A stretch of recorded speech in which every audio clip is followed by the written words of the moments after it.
Live. Good afternoon, everybody. Welcome to the Children's Scrutiny panel of Kirklees Council. It's a virtual meeting. We're starting at 2:15 on Wednesday, the 15th of September 2020. We're just going to introduce ourselves. Members of the panel will introduce ourselves at the beginning, and then during the meeting, if officers are presenting particular items, they will put their video on and introduce themselves as well. So membership of the committee. Let's start off with Jackie, please. Hello, I'm Jackie Ramsey. I'm a councillor for Dewsbury South. Elizabeth. Hi, I'm Elizabeth Reynolds, a councillor for Goka. Yeah, Joshua. Joshua Sheard, councillor for Burstall and Birkinshaw. Richard. Richard Smith, Burton Ward Council panel member. And Linda. Linda Summers, statutory co-optee. And Dale. Dale O'Neill, voluntary co-optee. Thank you. And we've received apologies from Paul White and Tony Bromley for this afternoon's meeting. I'm sorry, I'm Andrew Marchington, chair of the panel, and I'm also one of the councillors for the Goka ward. Item 2 is the minutes of the previous meeting. Can we approve those as a correct record of that meeting? Yeah, thank you, panel members. That's great. Item 3, have any panel members got an interest to declare on any of the items on the agenda this afternoon? No, that's lovely, thank you. This is a virtual meeting in public. All our items will be discussed in public this afternoon, but if there's anything that we need to discuss in private session, we'll move the appropriate motions to do so. Helen, have we received any deputations or petitions? No, Chair. Thank you. And have we received any questions from members of the public? No questions, Chair. Thank you very much. Right, we're on to item 7, feedback from panel members on issues raised at the Corporate Parenting Board.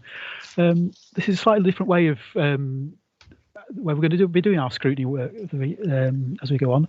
The Corporate Parenting Board was set up a few years ago to effectively scrutinise the work of the council as a corporate parent, and it's a partnership body as well. And there's been a recognition over time that actually some of the work there's a duplication between some of the work that the Corporate Parenting Board does and the work that the Children and Young People Scrutiny Panel does. In fact, two of us go, Dale and I go as observers, and actually Councillor Richard Smith and Councillor Elizabeth Reynolds are actually members of the Corporate Parenting Board. So there's a bit of duplication. So I thought what might be a better way to handle things in the future is actually for the scrutiny work that we need to do to go on at Corporate Parenting Board, and for Dale and I to ask questions at that stage, but then for us to feed back to the children's scrutiny about the work that does, and that would be most effective thing to do. But for the moment this afternoon, I think Dale and I are just going to give us a bit of feedback, and officers might respond to that. Dale. Thank you, Chair. The first issue that I want to raise is the fact that Corporate Parenting Board raised concern about recruitment and retention of carers. I'd like to know what, if anything, has been done about this issue. Tom. Thanks, Councillor Marchington. Tom Brailsford, Service Director for Resources Improvement and Partnerships. Thanks for your question, Dale. Yeah, I mean, we've got quite a comprehensive action plan in relation to recruitment of our foster carers, looking at national best practice and national best practice research, looking at particularly how we market foster caring as an option. Looking particularly at how we target as well, rather than having just a wide marketing campaign, looking at particular groups of people who may want to look at fostering and take that as an option, as a life choice, which is one of the things research tells us, that people often move into fostering after they've had a kind of a life-changing experience, whether that's a personal experience or whether that's a career choice, etc. The other thing we're doing is also looking at how we make sure that when we're engaging foster carers in that initial conversation where they've expressed an interest, that's turned into an inquiry in a kind of very timely manner, but also looking at the skill mix of people who do that. So we have some fostering advisors at the moment who undertake that role, and actually looking at whether that role can be shared out more widely, so that the person can be carried through from initial inquiry through the whole assessment process. We're also working really closely with Kirklees Fostering Network, because one of the other things we do know is that word of mouth is one of the biggest recruiters in terms of fostering, and people selling that as an option. So we're doing quite some comprehensive work around that, and I think we will have we have got quite a comprehensive improvement plan around how we're going to increase retention and recruitment, which I'm sure we'll bring back to Corporate Parenting Board as time moves forward. But anything members can do, Scrutiny members, anything anyone can do to help us promote fostering for our children and young people, any opportunities we could come and speak at any events would be most welcome. As you know, Mel's always championing that, as are me, Joe, and Elaine, and the rest of the senior management team. Thank you, Tom. Dale, did you want to Yes, come please. back all that up? Yeah. Yes, please. I also did some research into retention, and I looked at different programs from around the country. And the key thing seemed to me something that is called wraparound care. How do you understand that, and can we supply it? Yeah, thanks, Dale. Yeah, I mean, there's a few things in terms of retention. I mean, obviously there's remuneration and the kind of benefits that we offer foster carers. You know, the kind of fact that they have access to our employee healthcare, the kind of other aspects that we give them in terms of training and support, and the supervising social worker role. But the kind of wraparound care, as you allude to, is really key to that.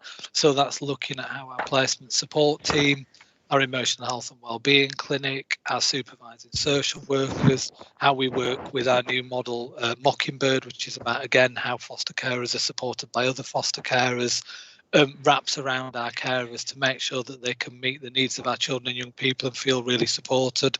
And actually, me and Elaine, probably for about the last 4 months, have been working on a model of pulling all that care and support that we put in together into one place that sits around our carers and makes them feel supported. So the wraparound care concept is something that we are building on, Dale. Thank you. Yeah, thanks, Tom, and thanks, Dale. Just a bit more feedback from myself. As I go there, one of the things that happens there is actually looking at performance management data, and what I've seen over time is actually there is a great deal of scrutinising of the data that goes on there. Questions asked by partners and by members of the board, but also sometimes they ask very different questions from members of the scrutiny panel. So what we will be trying to do is actually feeding our questions into Corporate Parenting Board to make sure those are asked there.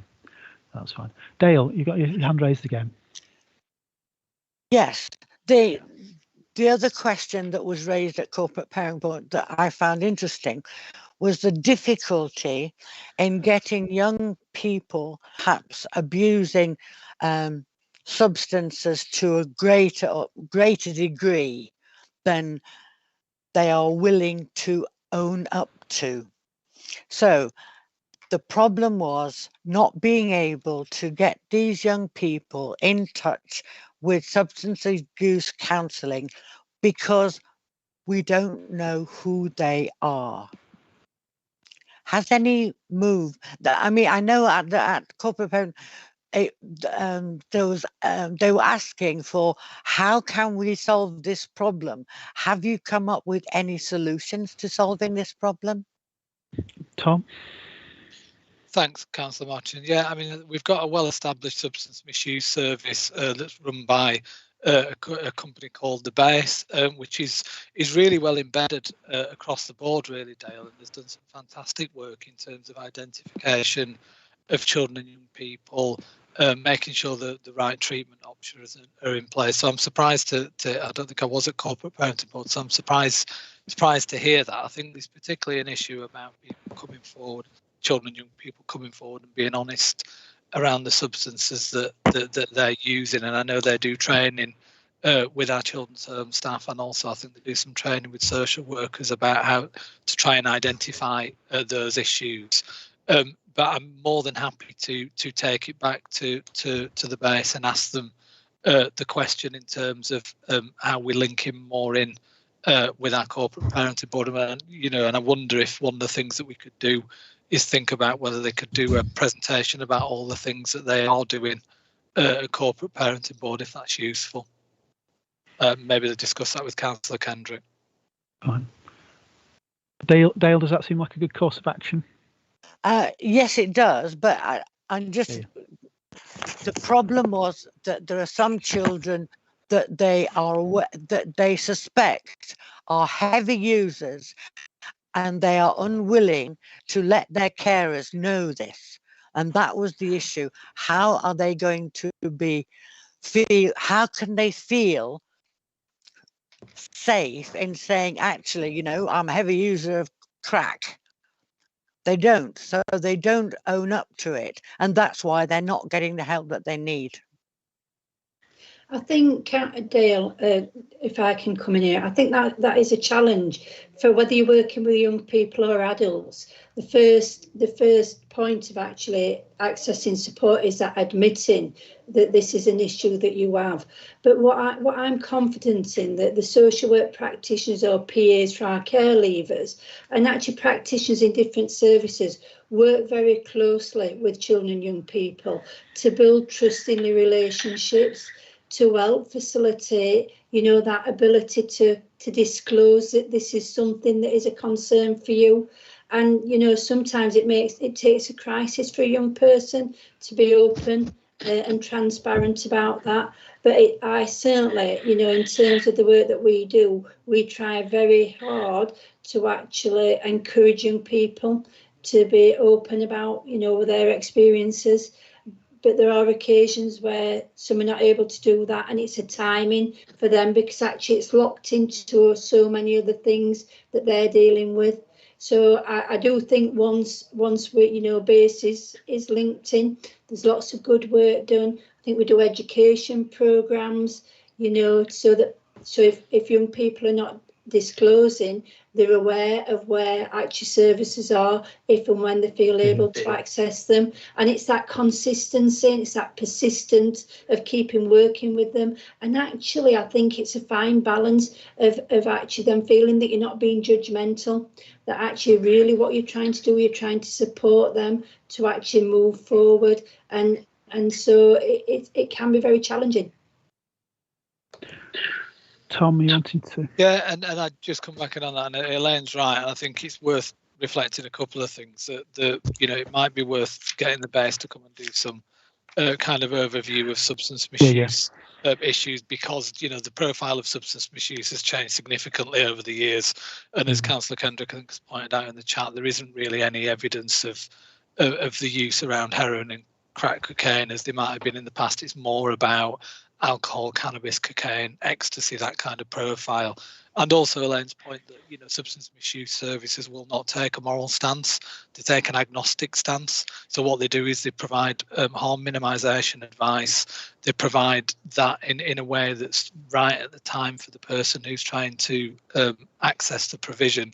But also they're very good at engaging around other activities. So they do peer education programs, etc. And then once a relationship and trust's built with the worker, that's when sometimes people disclose their substance misuse. Yeah.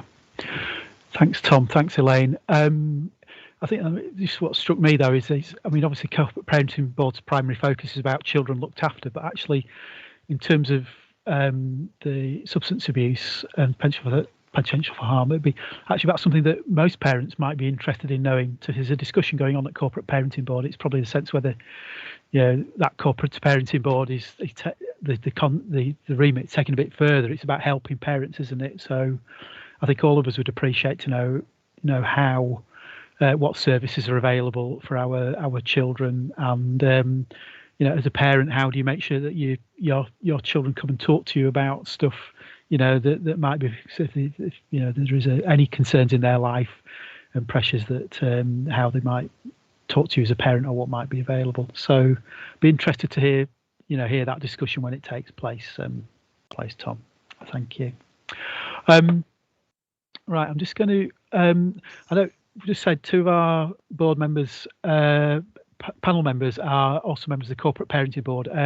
Obviously, we're not appropriate for us to scrutinise the work of their own panel, but they might want to just give us a bit of feedback on their experience as being corporate parents. Richard, you got your hand up? Yeah. You're going to talk feedback on that? Yeah, please. I put my hand up really to support the point you just made, Andrew. Yeah. There are many issues actually that we talk about at the Corporate Parenting Board that you would, as a parent, you would be interested to look into, and as a Kirklees councillor outside of that meeting. So 100% agree with your point there. There's a lot of stuff that comes up with looked after children that would be equally applicable to other children, and that's a point I've actually made in that board. So moving on now from that, I totally agree with you about that. So feedback about Corporate Parenting Board. I mean, I think it's a really useful board actually to be a member of, and I think that the key thing I would take from it is, as I'm a parent myself, and I put myself in the position of a parent to look at these young people who are not in a normal family environment. They're actually looked after by Kirklees.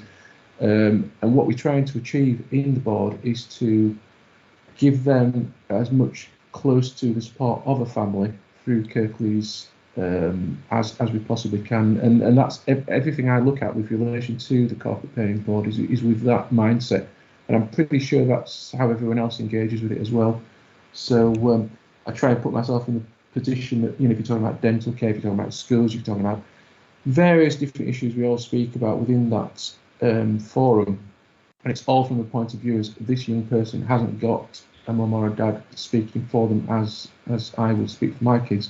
How, as a body, as a corporate body, as a council, as an officer, etc., how are we replacing that? And I think that's what we all aim to achieve through that. So that's where I come from with respect to the Corporate Parenting Board. Thanks, Richard. That's really appreciated. Elizabeth, you're a recent appointee to the Corporate Parenting Board. Yeah, very much so, and learning very quickly. But I mean, the question I always ask myself is, would it be good enough for my children? Would I feel comfortable with my children in that situation? And if it's, I feel in that way, make sure that we get the kind of quality that we need for our children. Just a note that the next meeting is the beginning of October. And I think the links between the two boards are definitely worth looking at again. Yeah. And actually, that because of the crossover of information, we could be very useful to both boards, I think. That's fine. I think we've got with us this afternoon Viv Kendrick, who's chair of the cabinet member with responsibility for that area and chair of the Corporate Parenting Board. So I don't know if you wanted to just give any reflections, Viv, or do you want me on it? Thank you, Chair. Only to say, I do feel the Corporate Parenting Board works really well. Members are very active, but I also value the added value that Scrutiny can bring to it, and looking at things in a different way, or triangulating information and data via visits, I think is absolutely essential and important. I mean, I do a fair bit of that, but I am one person, and therefore I do value the Scrutiny panel taking part in that. But Elizabeth Reynolds is absolutely right. If it isn't good enough for our own children, it isn't good enough for our children who are looked after. And that's the stance that the board, and I think the ethos that the board does have. Thank you. Yeah, thank you, Viv. Right.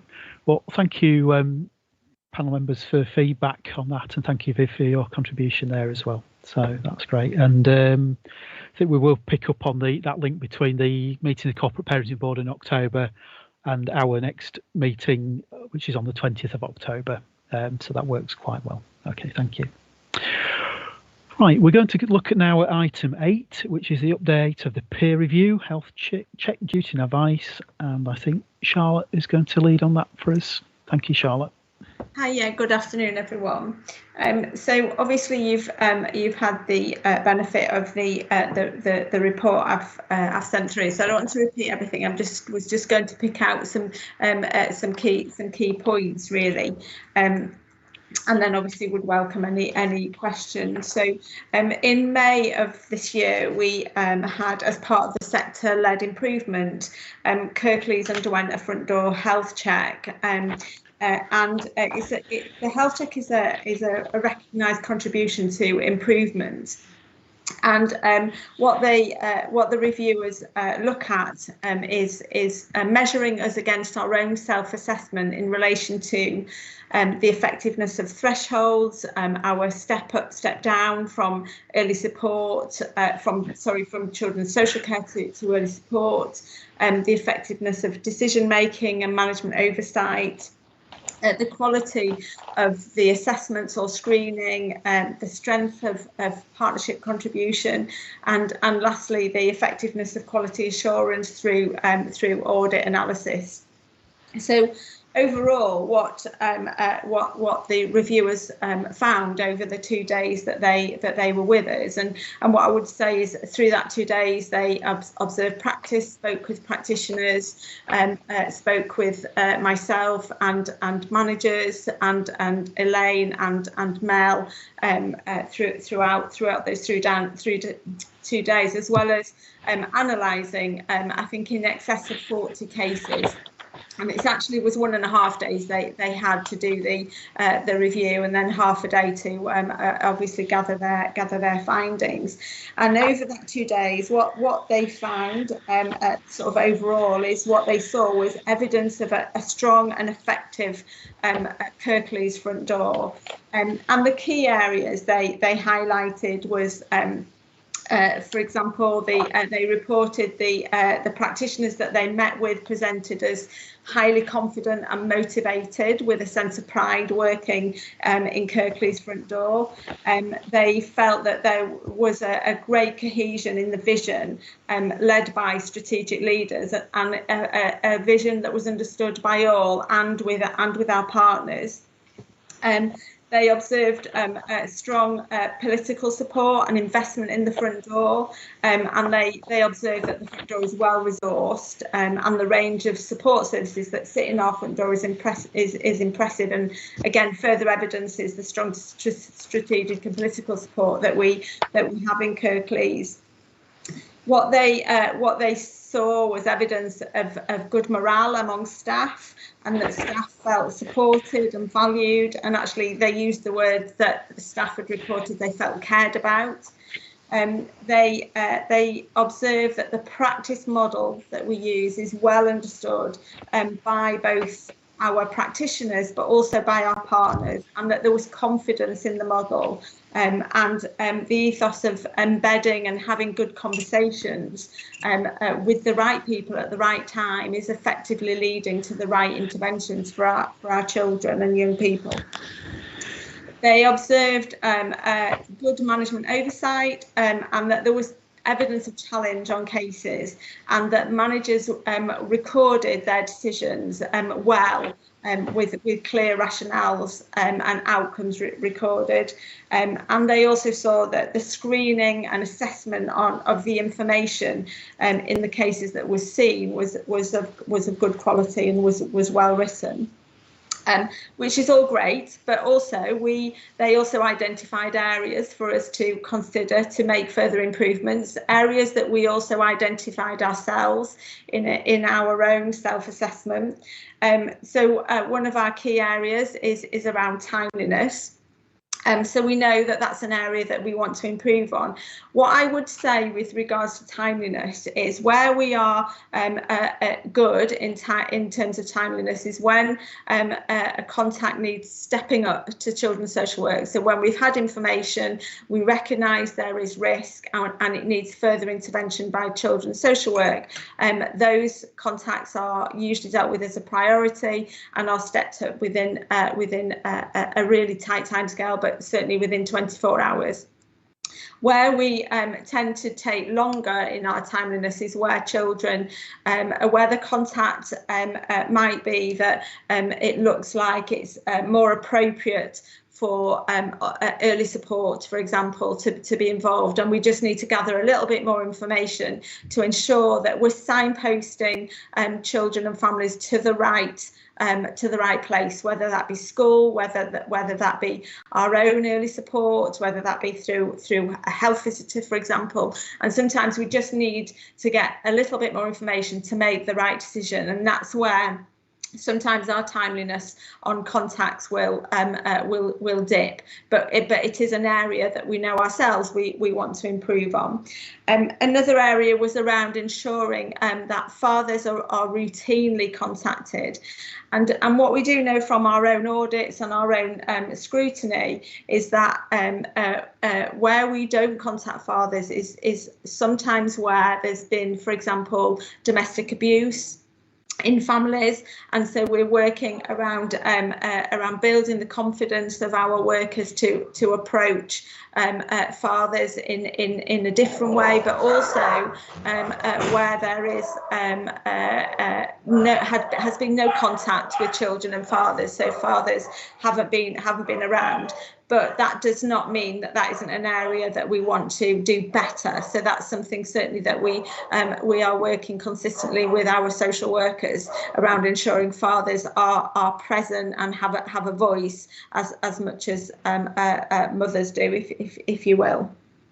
And also an area for consideration that was highlighted was ensuring or thinking about how our daily performance management is proactive. So what I would say is we have a number of different systems that our team managers log into and are on a daily basis. So if you like, dashboards, so they can constantly see the contacts that are open to each of the social workers and the reasons for those contacts.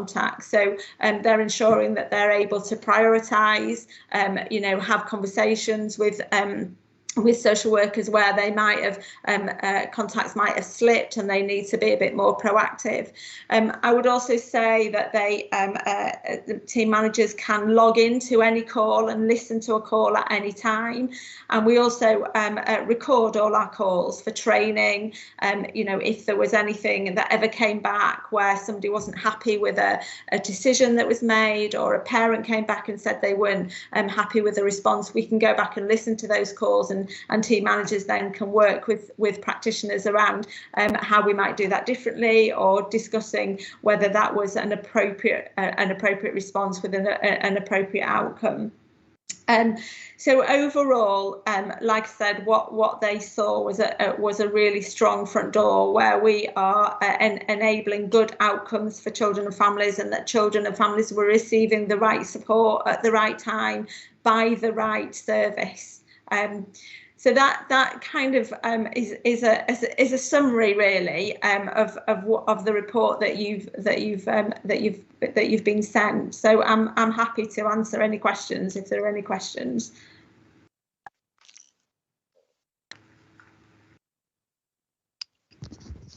Chair, you're on mute. Sorry. Thank you, Charlotte, for that presentation. Panel members, questions or comments? Dale, bring you up first, if that's all right. Thank you, Chair. The first key area for consideration, it says ensure consent is always sought before checks are undertaken. Does that mean checks have been undertaken without consent being obtained? In the main, I would say no. Consent is really well understood amongst our partners, amongst our practitioners. We've worked really hard to get an understanding around what do we mean by consent, and what are we asking parents to consent to, and I think that's really important. So I think in the past certainly consent wasn't well understood by partners or by some of our practitioners, but I think generally consent is well understood, and we now practice that we won't progress information checks without having consent, unless we dispense with consent because there is such significant risk identified to that child that to not undertake checks could be detrimental and pose further risk to a child. Thank you, Charlotte. Dale, you want to follow up on that, or? Yes, please. Thank you for that. I really do appreciate the last point that you make, and I found that very reassuring. But could you just explain to me, because I'm not exactly sure, what parents are asked to consent to? Okay, yeah, so when we're asking within our front door, what we're asking parents to consent to is allowing us to make information checks. So allowing us to make contact with school or a health visitor or any other professionals who may be involved. So we might be thinking about statutory service, like I say, education checks or GP or health checks to enable us to make a decision about what might need to happen next. So those are our that's what we're asking them to consent to when we're talking about the front door. So it's basic checks, essentially. Thank you very much. Thank you. Thank you, Charlotte. Thank you, Dale. Linda. Thank you, Chair, and thank you, Charlotte, for the report. It was really helpful and really positive. And I had one question on reading it, but you picked it up in what you said around timely. Sorry. So thank you for that. I had one more, though, just in light of what you said around the report. You talked about one of the things it did was to measure what they saw against your own self-assessment of the service. And I wondered specifically what they had to say about that and how accurate your own self-assessment had previously been. Yeah, I think in a nutshell, what they said was that we clearly know ourselves well, and you know, we started the 2 days with a presentation presented by myself and Elaine, and which was a really comprehensive presentation. And at the end of the 2 days, what they said is absolutely what you said we would find is what we saw, what we observed, and what we found, which is always reassuring, isn't it? Certainly reassuring for me as the head of service that you know, somebody else coming in, you know, I wasn't dressing anything up. I think we gave a really honest self-assessment because we would have been foolish not to. And what they said is it was really evident that you know yourselves really well. Thank you. That's really reassuring. Thank you. I mean, it's helpful when areas for consideration are identified, because it gives you absolutely. So long as you've also had it sort of on your own agenda as well, yeah, really, but you don't just end up finding stuff you've never thought of, really. So that's a good balance, it seems to me. Thank you. Thanks, Linda. Thank you, Charlotte. Richard, you got a question, a comment? Hi, thank you. Yeah, just briefly picking up on this consent discussion. I'm not sure it's totally applicable here, but obviously there's this Gillick competency, isn't there, and the principles behind it, which, you know, allow kids under 16 to consent under certain circumstances, mainly in medical things. But I'm just wondering whether, you know, given the nature of this, whether that's worth mentioning at this point as well, you know, given your latter comments about consent. Yeah, I suppose what I would say with that is, we would always try to work with parents and young people to gain consent, but you're absolutely right. Sometimes we will speak directly to young people. So for example, if we have a 16-year-old who has come through our front door and is potentially having some difficulties and might be homeless, and they're no longer living with a parent, so we would take them as, you know, being able to give their own consent to enable us to work alongside them and with them to provide appropriate support. So there are occasions where we would seek consent from a young person who was felt to be Gillick competent and able to consent themselves. There are occasions that happens, absolutely. I guess under 16 is more than 16-year-olds, isn't it? Councillor Smith, I think it's a very interesting question, and I can see why you're posing it given what's happening currently. you know, when we're working with families, it has to be open and transparent. And we do work with families where there's a difference of opinion between the child, young person, and the parent. But we have to work our way. We have to help them navigate their way through that. Because actually, if a child is living within a family, it would be actually not appropriate to work with the child without consulting the parent under the age of 16. Even if a 16-year-old is living within a family, you want to have open and honest conversations and help them navigate through some of the challenges that they have. So I don't think we could actually continue to work. And what we do is work alongside the young person to help them talk to their parent-carer, about what their concerns are. And that's very much about the social work role, and it's a fine balance. Yeah. Thank you. Okay, thank you, Richard, for that question, and Charlotte and Elaine for your responses. Panel members, any other questions or comments on the report? No, that's great.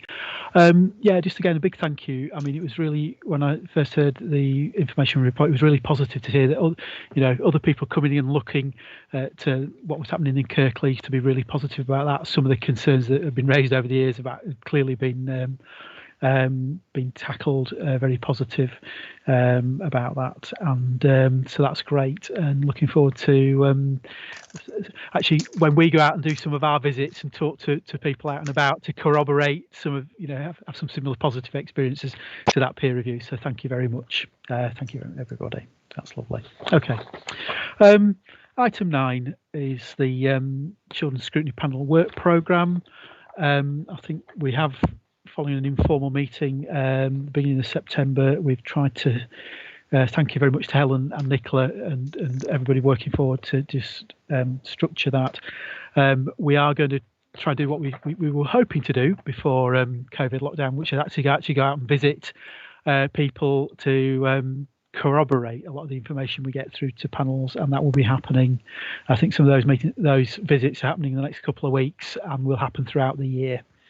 As well. So, and again, we've talked about putting a pro forma out to help panel members sort of just a bit of framework for questions we might ask when we go to speak to frontline workers or observe other panel meetings.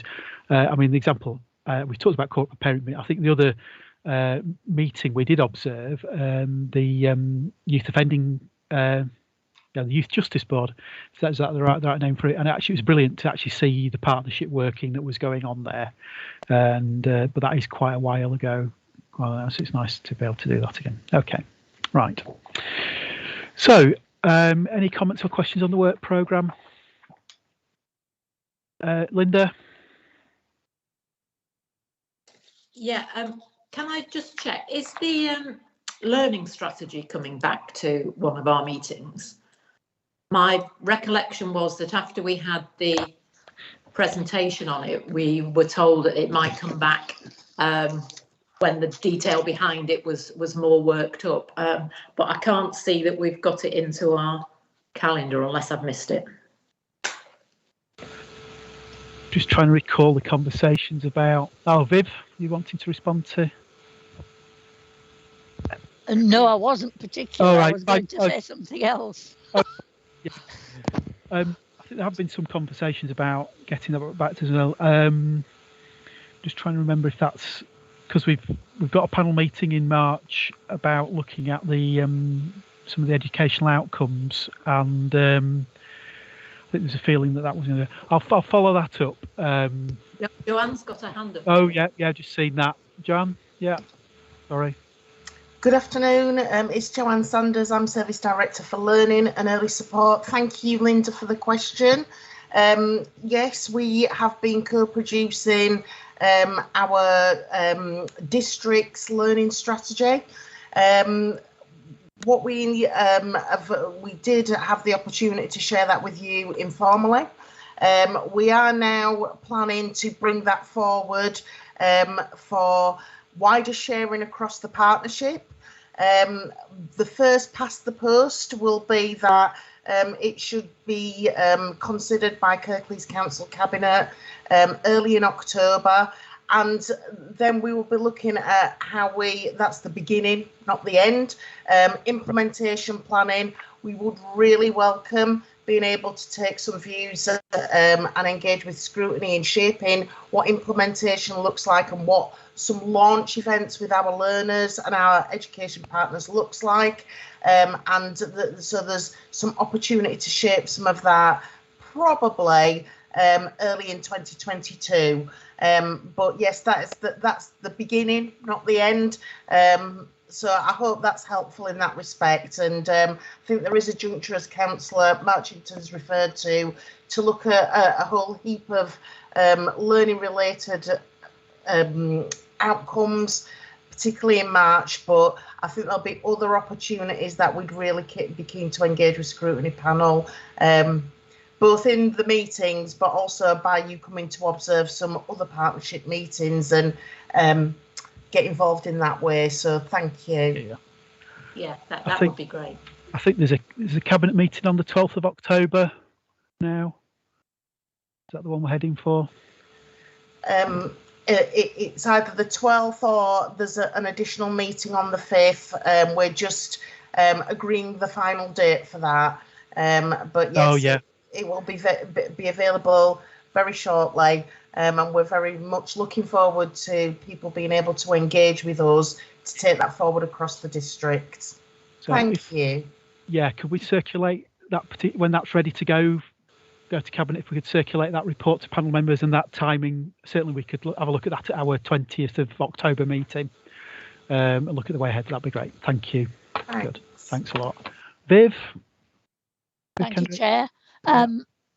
Just to say, far be it from me to add to the workload of the Scrutiny panel, but I don't know if colleagues have seen, I've just signed up for a local government association training stroke conference on the 4th of October. It's an hour and a half in the afternoon if you're available, and it's on contextual safeguarding, making safeguarding of children everyone's business.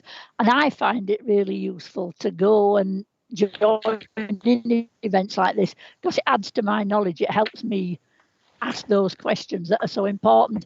I mean, what I can do in case people haven't seen it, I could send the link to Helen, and then if anybody's interested, because Kirklees is a member of the LGA, then it is a free training conference. You know, I'm not suggesting you spend hundreds of pounds, but a bit of your time if you're available and interested. Thank you. Thanks, Viv. And I think if Helen could circulate that, and if people want to sign up, that'd be great. Okay, thank you. Right, I think that gets us to the end of our agenda. Thank you very much, panel members, for your attendance, and for officers for your presentations, your comments, and your questions, and of course, thank you for all the hard work you put in at the meetings and in between as well. So that's really appreciated. Our next meeting on Wednesday the 20th. It will be on Wednesday the 20th of October at 2:15. Thank you very much, everybody. Take care.